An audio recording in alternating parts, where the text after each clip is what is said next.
A Guerra do Vietnã não teve linhas de frente. Os soldados americanos que participavam das operações de busca e destruição eram atacados por um inimigo muito sagaz, a Frente Nacional de Libertação, conhecida por Vietcong. A única maneira possível de proporcionar apoio preciso e imediato às tropas cercadas pelo fogo inimigo era pelo ar.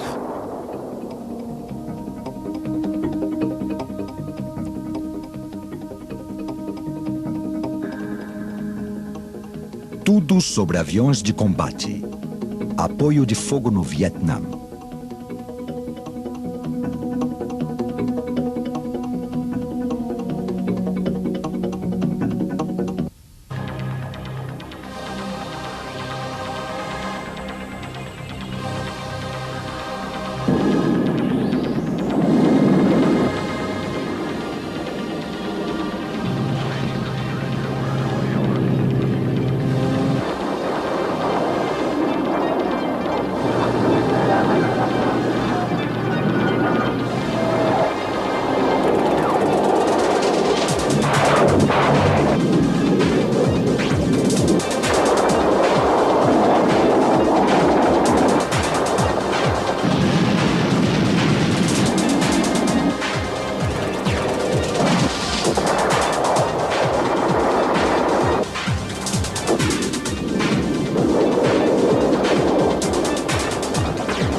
A guerra aérea no Vietnã do Sul foi distinta de qualquer outra.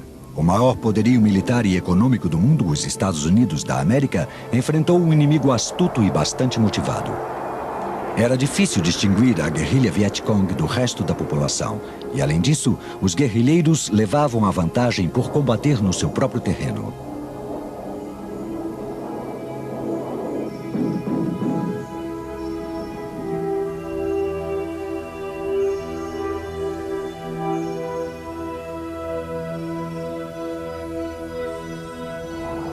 A guerra aérea do Vietnã do Sul apresentou muitas características.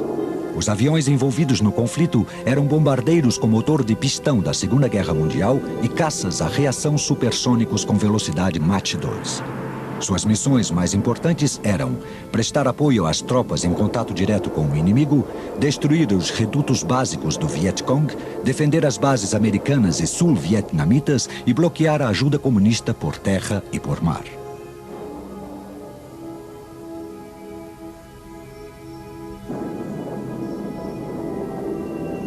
Numa guerra convencional, as missões seguiriam determinadas normas. No entanto, os guerrilheiros do Vietcong, no seu combate contra os americanos, converteram-se em mestres da guerra não convencional. Além de grande experiência, tática adequada e inteligente utilização do terreno, também contavam com o apoio do Norte para o reabastecimento contínuo de tropas, alimentos, armas e materiais. Diante deste desafio, os americanos criaram uma estratégia de combate totalmente nova. 15 anos antes da intervenção americana no Vietnã, a França lutou contra o movimento de independência das suas antigas colônias no Sudeste Asiático. O poderio aéreo francês era formado principalmente por aviões de combate com motor de pistão remanescentes da Segunda Guerra Mundial. No início, o envolvimento americano na guerra aérea do Vietnã do Sul foi relativamente pequeno. Em outubro de 61, antigos bombardeiros impulsionados por hélices e pilotados pelo destacamento Farmgate voaram ao Sudeste Asiático para aconselhar a Força Aérea Sul-Vietnamita. Ironicamente, essa inexperiente força foi equipada e treinada pelos americanos. Seus aviões eram T-28 Trojan para treinamentos armados ou aeronaves obsoletas como o A-1 Skyrider e o B-26 Invader.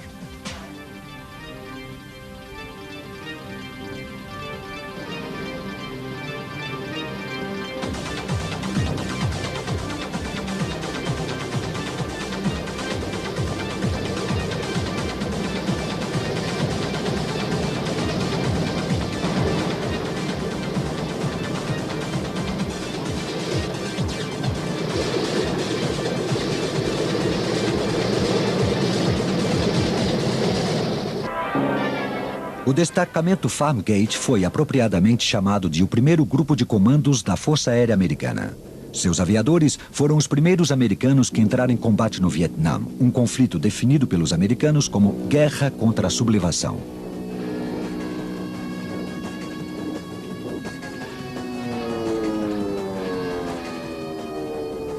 O T-28 era o avião de treinamento habitual da Força Aérea nos anos 50. Foi um dos primeiros aviões adaptados para a guerra contra o Vietcong e entrou em ação em muitas ocasiões. Podia transportar quase 2 toneladas em bombas, foguetes e canhões em 6 pontos sob as asas.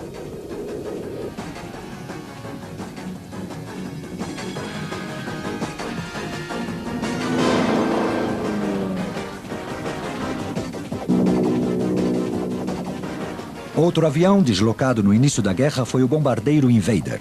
Com um grande carregamento de armas, o Invader era um veterano da Segunda Guerra Mundial e da Guerra da Coreia e foi um dos aviões mais eficientes a serviço da Armée de l'Air no início dos anos 50.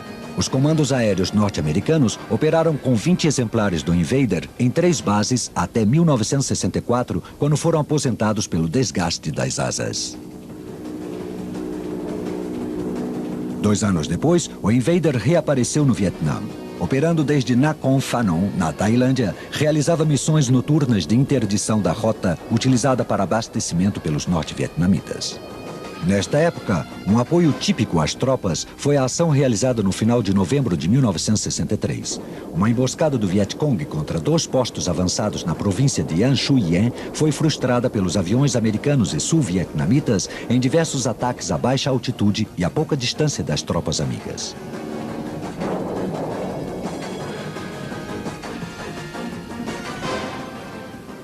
Em 1964, a presença americana no Vietnã aumentou consideravelmente, fato que foi comprovado pelo significativo deslocamento de material para a região do conflito. Os destacamentos conselheiros, como Farmgate, foram substituídos por uma infinidade de eficientes e modernos aviões. O primeiro avião a reação com base no Vietnã do Sul foi o Martin B-57, uma versão do bombardeiro tático britânico Canberra, fabricado sob licença. Inicialmente foi deslocado para missões de reconhecimento Patricia Lin. Em fevereiro de 65, realizou a primeira incursão de ataque da Força Aérea contra posições do Vietcong a leste de Saigon. Os Canberra, australianos, também entraram em ação no Vietnã do Sul. Além de ser utilizado como apoio aéreo no sul, o B-57 converteu-se num importante avião na campanha noturna de interdição da rota Ho Chi Minh.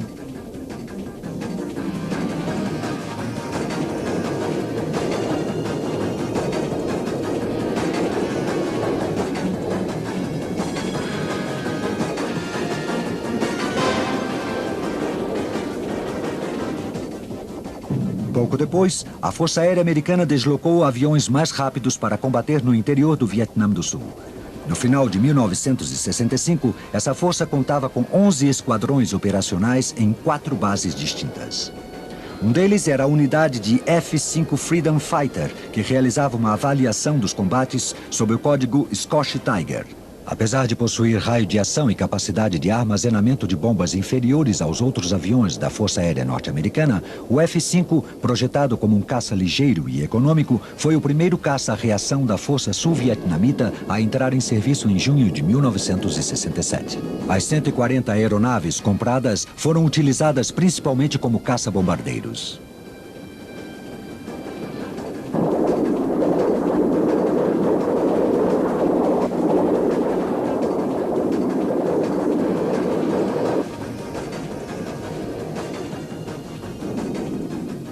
Por outro lado, o reator de ataque mais importante da Força Aérea Norte-Americana no Vietnã do Sul foi o Super Sabre. Se o F-105 Thunder Chief realizou as missões mais espetaculares de ataque no norte, o F-100 converteu-se no principal apoio americano na suja guerra contra o Vietcong. O F-100, apelidado de Han, foi o primeiro caça supersônico operacional dos Estados Unidos. Projetado como interceptador no início dos 50, entrando em combate no Sudeste Asiático, esse caça realizou missões de ataque à superfície. O F-100 não entrou em combate no Vietnã, mas sim na Guerra Secreta do Laos. Inicialmente, ele teria de participar na campanha aérea estratégica contra o Vietnã do Norte, mas foi considerado inadequado.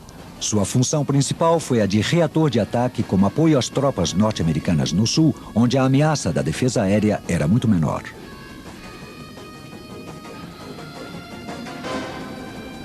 As primeiras unidades que se estabeleceram no Vietnã do Sul chegaram em 1964. O número de aviões Han aumentou rapidamente e em 68 já eram mais de 200, divididos em 4 esquadrilhas. Os esquadrões de defesa aérea foram ampliados com unidades da Air National Guard.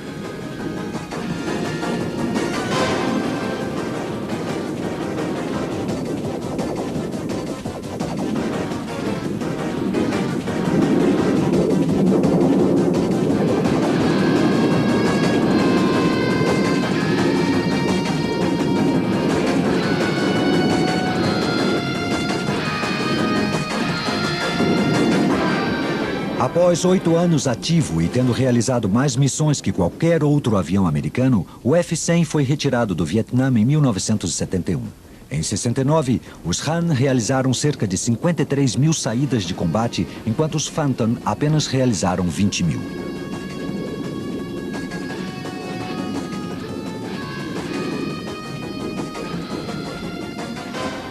A importância do Han no esforço bélico americano é evidente. Suas 360 mil missões superam o total de todos os outros aviões de combate da Força Aérea Americana no Vietnã. Por outro lado, a Força Aérea Norte-Americana perdeu mais de 200 F-100 nos combates travados.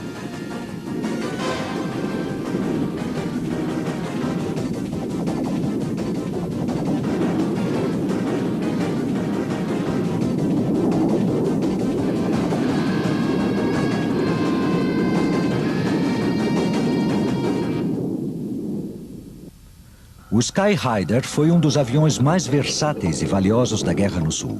Projetado a partir de um modelo de bombardeiro em picado da Marinha norte-americana, foi fabricado no final da Segunda Guerra Mundial.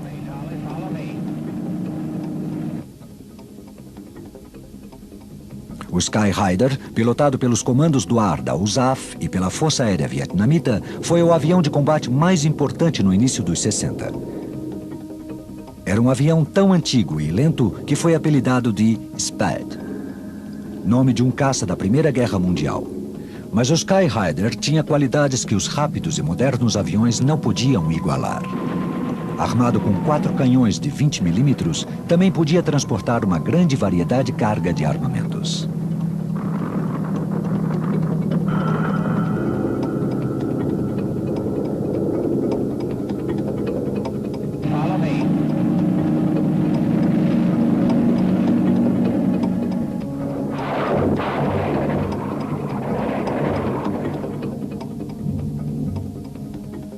O Skyrider podia decolar tanto do convés de um porta-aviões nuclear como de uma pista na selva em plena estação de chuvas.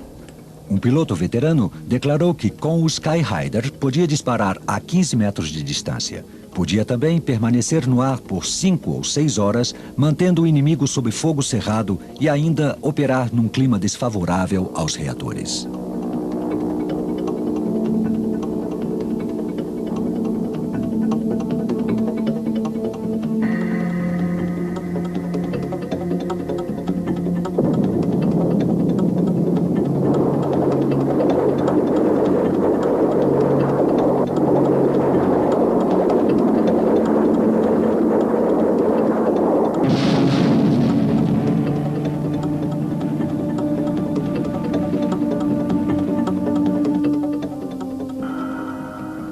O Skyrider era o avião...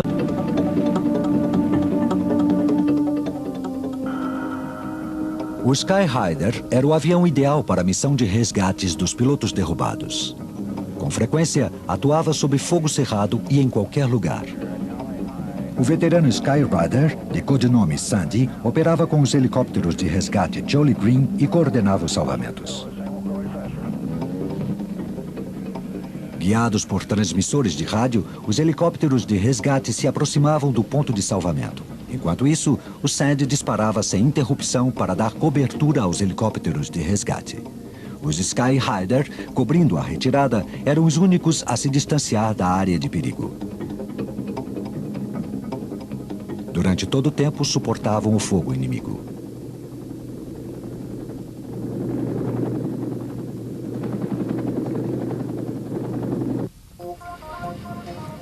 Ainda que os F-100 tenham dominado a guerra no sul, os F-4 Phantom também foram importantes aviões de combate.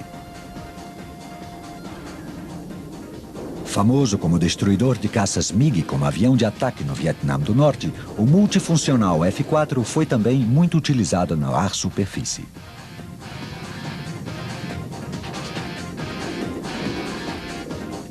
Os aviões rápidos, sendo tão precisos quanto os lentos Skyrider, podiam prestar apoio às tropas, lançando uma quantidade devastadora em artilharia. Por sua velocidade, eram menos vulneráveis ao fogo antiaéreo. O Phantom foi utilizado pela Marinha, pela Força Aérea e pelo Corpo de Fuzileiros Navais norte-americanos.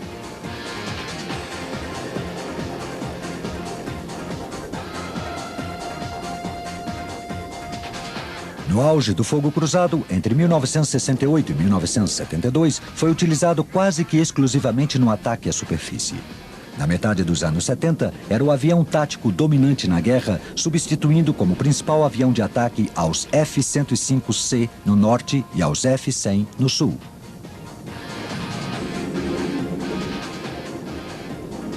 A ausência de um canhão interior foi parcialmente resolvida com canhões exteriores eficazes tanto para derrubar caças MiG como para metralhar o inimigo. A presença do Phantom no combate aéreo foi tão marcante quanto seu recorde. Foi o avião americano mais derrubado no Sudeste Asiático. Os F-4 totalizaram 20% das perdas da Força Aérea norte-americana no Vietnã.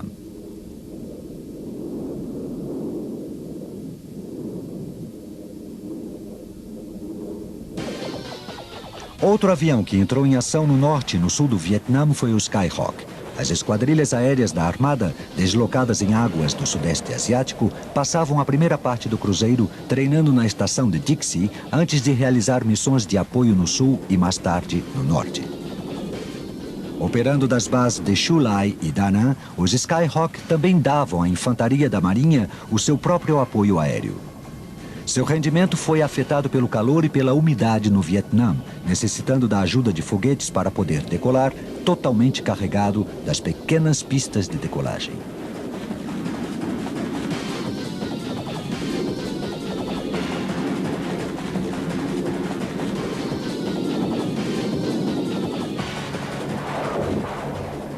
Apesar de pequeno, o A-4 combinava uma grande agilidade com uma surpreendente capacidade de abastecimento de armamentos.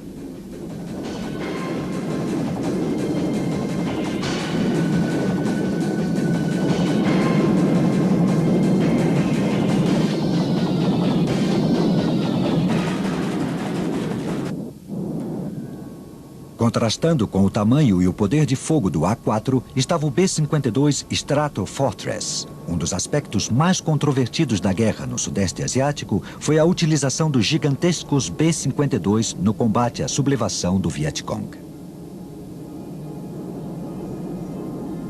Suas primeiras missões foram realizadas em 1965 e receberam o nome de código de Arclight. A Força Aérea Americana utilizou duas versões do BAF que operaram a partir das bases na Tailândia e na ilha de Guam. As versões B-52 podiam lançar quase 20 toneladas em bombas. Seus sucessores B-52D modernizados podiam dobrar essa quantidade, lançando a surpreendente cifra de 108 bombas de uma só vez. Estas bombas foram lançadas em raids de saturação contra possíveis campos ou concentrações de tropas inimigas no sul do Vietnã, no Laos e no Camboja.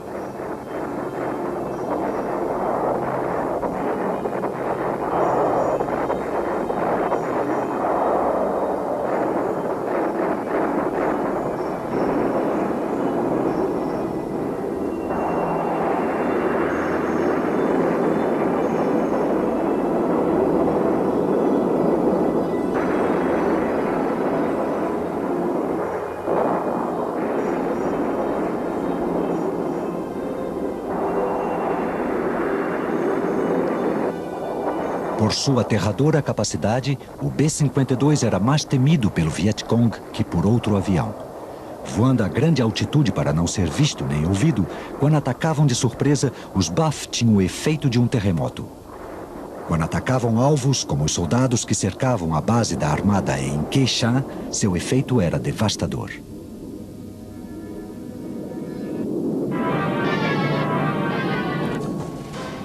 Na Guerra do Vietnã foram relevantes o aperfeiçoamento e a utilização em combate de muitas armas modernas, entre elas as bombas guiadas por laser, praticamente usadas em alvos de grande valor estratégico como as pontes. As armas utilizadas no Vietnã do Sul eram menos sofisticadas. Os reatores americanos de ataque à superfície lançaram milhões de bombas não guiadas cuja tecnologia tinha sido melhorada.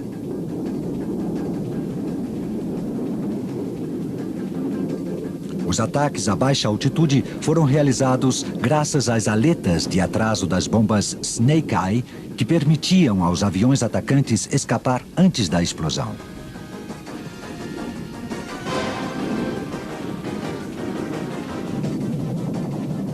O napalm era lançado dentro de recipientes como cisternas de gasolina e usado para atacar alvos muito dispersos.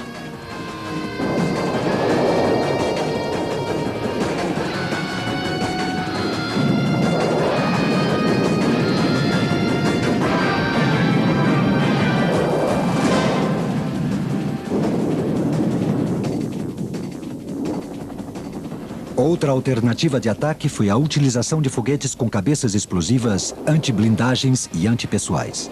Seu efeito era devastador e equivalente ao de um tiroteio de toda uma bateria de artilharia média. Os foguetes lançados dos aviões costumavam ser de maior calibre que os lançados pelos helicópteros.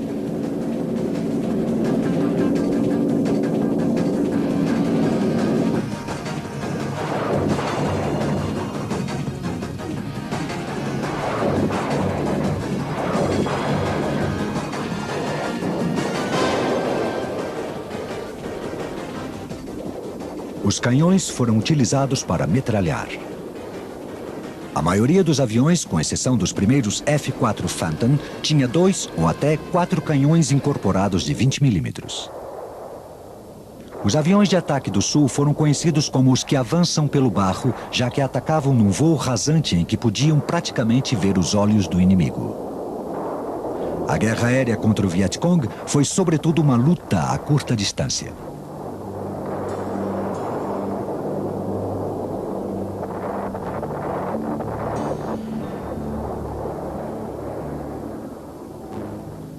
O apoio às tropas americanas ou sul-vietnamitas em combate com o Vietcong requeria uma grande precisão no disparo das armas, principalmente quando se voava a poucos metros das tropas amigas. Assim que os ataques deveriam ser realizados a baixa altitude.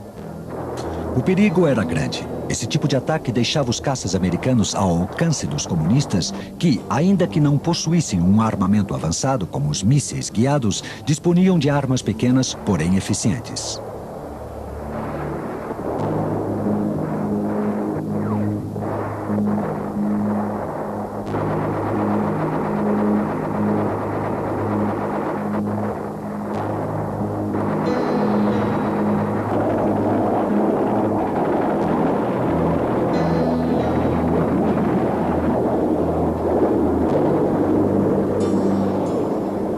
Estas mesmas armas e o fogo rápido causaram o maior número de abates aéreos no Vietnã do Sul.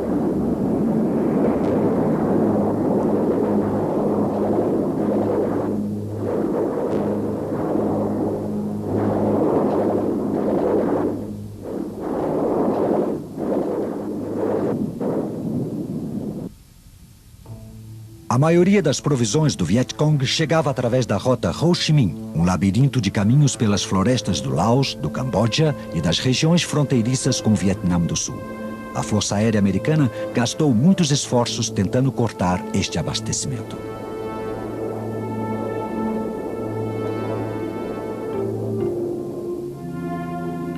Uma arma eficiente desenvolvida para esta guerra de interdição foi o helicóptero de combate, uma versão dos helicópteros de transporte, mas fortemente armada. O primeiro foi o AC-47, um helicóptero de combate versão do C-47 de transporte, conhecido como Spooky. Equipado com 3 metralhadoras de disparo rápido num dos lados da fuselagem, foi muito eficiente como arma de apoio às tropas, sendo capaz de lançar uma chuva de fogo sobre o inimigo.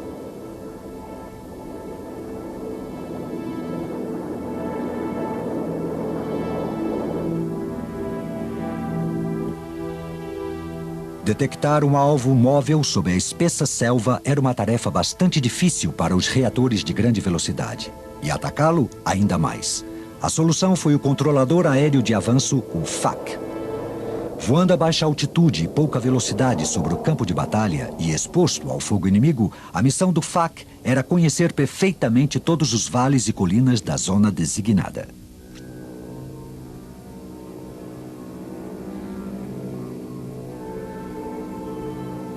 Os lentos e frágeis Cessnas, propulsados por hélices, desempenharam um papel vital espiando, identificando e marcando objetivos. Desde que um alvo fosse encontrado, o FAC guiava os rápidos aviões de apoio aéreo.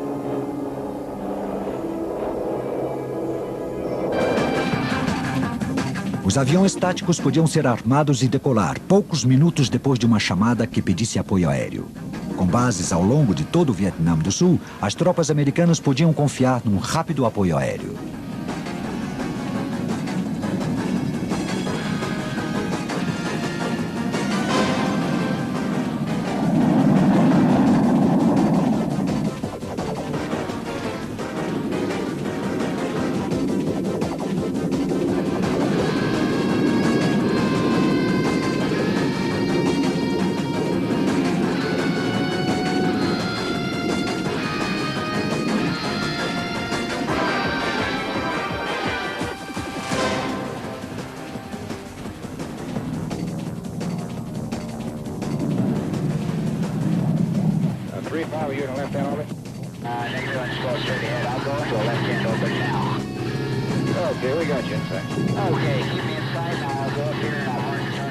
Os Cessnas disparavam foguetes com fumaça fosforescente branca, marcando os alvos para os reatores.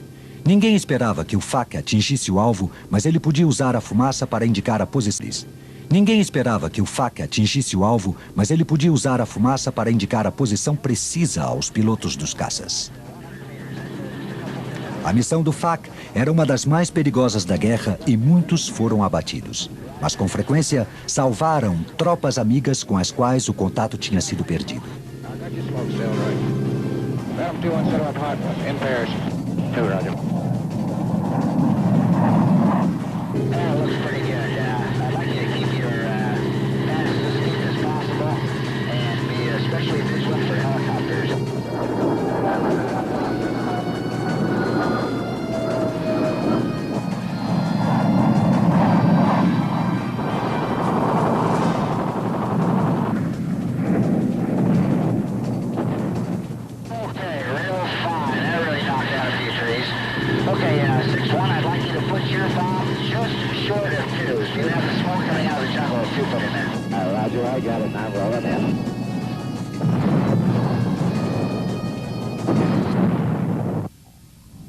Numa guerra sem linhas de frente, as bases de fogo foram determinantes para controlar o território disputado. Estas bases eram postos fortificados, equipados com artilharia e de onde partiam as patrulhas. Também era um alvo de ataque tentador. Uma das bases do Corpo de Fuzileiros Navais era a base de combate de Khe Sanh, rodeada e atacada pelos vietnamitas no início da ofensiva Tet, em 1968.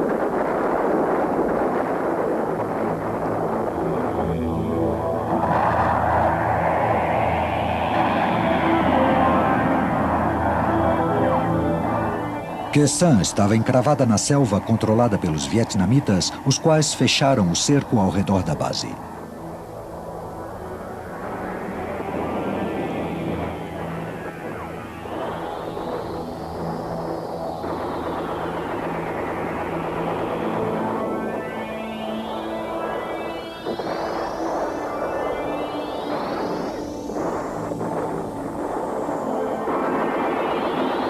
Em Khe Sanh, os vietnamitas deram a impressão de que queriam infligir aos americanos uma derrota tão dramática quanto o revés sofrido pelos franceses em Dien Bien Phu, em 1954. As forças de ataque eram tropas regulares do exército norte-vietnamita, equivalentes a 4 divisões armadas com artilharia pesada e tanques. O cerco durou 4 meses e somente os aviões norte-americanos podiam prestar o apoio necessário. Uma operação global para apoiar pelo ar a guarnição atacada foi planejada e posta em prática. Em 21 de janeiro, o momento mais crítico da ofensiva vietnamita, 600 ataques aéreos foram realizados.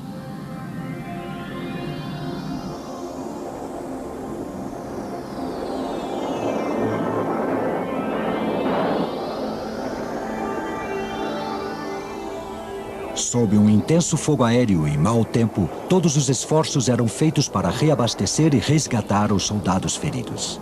No entanto, em terra, não havia um momento de trégua. Khe Sanh era constantemente bombardeada.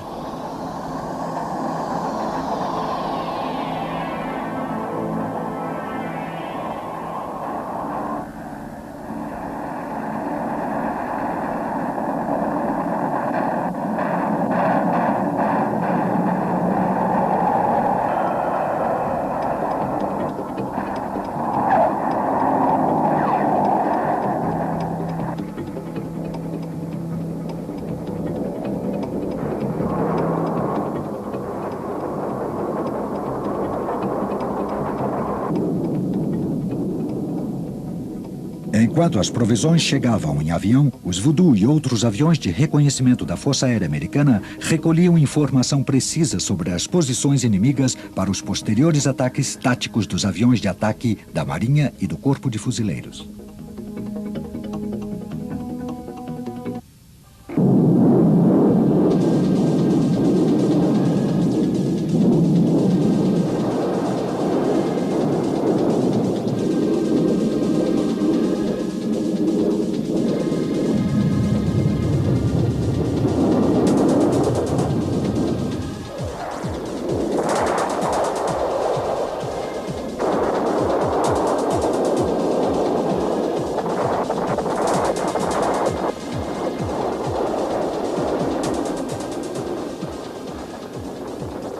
O ritmo dos bombardeios vietnamitas era intenso. Num só dia, 1.300 cartuchos de artilharia atingiram a base.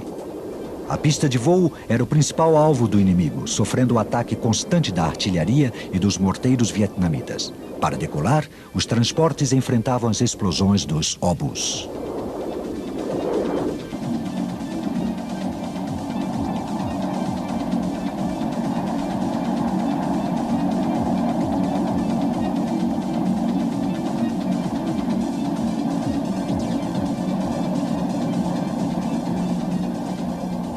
Este Hércules não teve sucesso.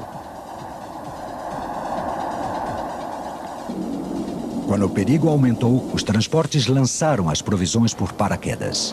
Foram realizados mais de 600 lançamentos dos transportes Provider e Hércules.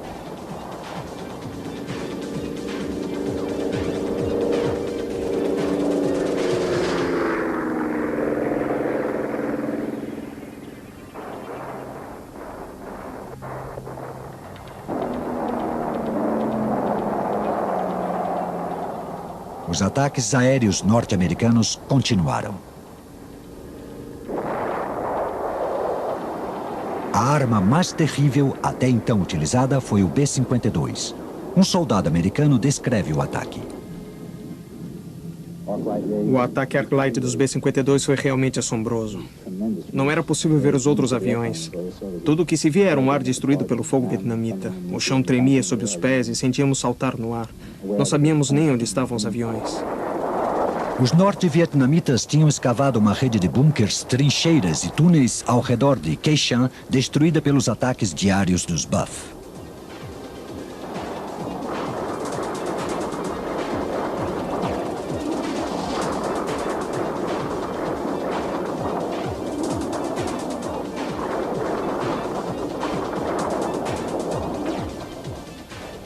Os B-52 realizaram 2.700 ataques de apoio aos sediados em Khe Sanh.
Em abril de 68, a 1ª Divisão da Cavalaria da Armada dos Estados Unidos conseguiu romper o cerco do exército norte-vietnamita para resgatar os fuzileiros de Quai Cham. No painel de anúncios do posto de comando norte-americano em Quai Cham, podia-se ler: "Para os que lutam por ela, a vida tem um sabor que os acomodados jamais conhecerão." O poder aéreo foi decisivo para evitar uma grande derrota americana. No entanto, em alguns lugares do Vietnã, a história foi bem diferente. Em 1970, os americanos começaram a se retirar do atoleiro que se converteu o Vietnã, deixando sua força aérea tática aos vietnamitas para que eles próprios se defendessem.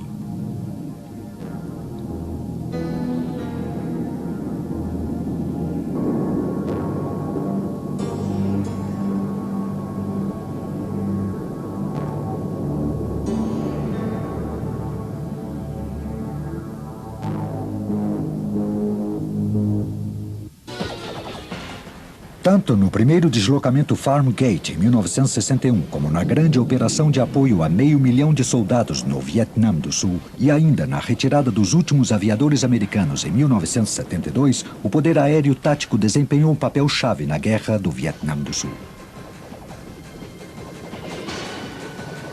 Pela natureza das guerrilhas, o uso extensivo da força aérea em momentos-chave, como o da Batalha de Quai Cham, não era frequente.